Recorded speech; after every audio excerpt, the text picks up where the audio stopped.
God made, God said, and God saved. Grace and peace, everybody. Welcome to Sabbath School Study Group, part number 3, the war behind all wars, and love finds a way. Even in the midst of our mess, God turns it into his message through his love. That's what we're going to look at today as we continue this journey into the controversy. But before we go deeper, thank you for watching. We appreciate you. Please show us some love. Subscribe to this channel.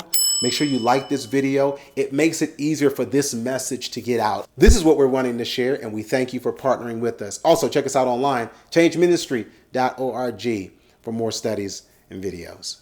Love finds a way. In the midst of this mess that we call life, God has made it very clear that we are not alone. He was engaged before our fall. He was in the fall, and he has a plan after the fall. If he does it for us as an entire race, as a human race, his children, don't you think he can do it for you as his child?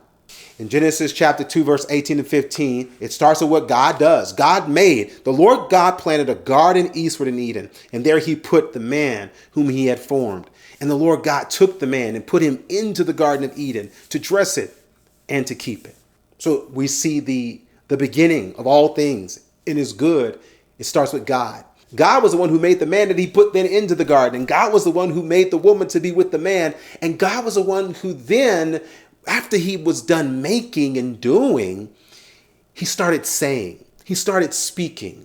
One of the things that he said was, he commanded the man in verse 16 of chapter 2, saying, of every tree of the garden, thou mayest freely eat. So notice what God leans into.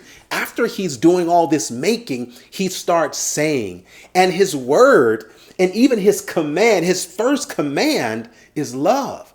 I command you to go for it. This is the kind of freedom that God is offering his children. It's what he says after he's done all his doing as far as creation is concerned. So I hope this gives us a picture where you got God making and then you have God saying, and so far it's all love. But then we fall. We messed up. We decided to get into this mess called the great controversy. But does the changing circumstance change God? Does it change our Creator? Does it change his heart for us? Let's just look at the word. Genesis chapter 3, verse 14. The Lord God said unto the serpent, the one who deceived us, because thou hast done this, thou art cursed above all cattle and above every beast of the field. Upon thy belly shalt thou go, and dust shalt thou eat all the days of thy life. And he folds over into verse 15 by continuing now to save, by saying, I will put enmity between thee and the woman, and between thy seed and her seed. It shall bruise thy head, and thou shalt bruise his heel.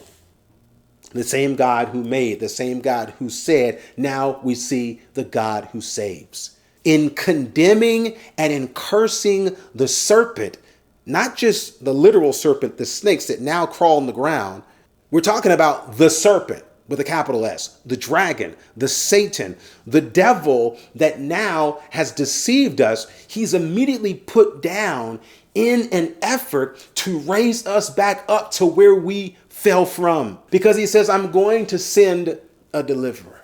I'm going to send somebody who, yes, you're going to bite his heel on the cross. But in the process of him being on the cross, my only begotten son is going to crush your head. The same God, after our mistake, he has not changed. He has changed how he loves. He is changing how he operates, but it does not change who he loves. It does not change the fact that he's operating out of love. I made you out of love. I spoke to you. I said to you out of love. And now God is saving us all out of love. That's why love finds a way. Again, bringing this back home. If he can do this for every single one of us who's in this mess, that means he's intent, he is purposed, and he has promised to do it for us individually, because God still saves.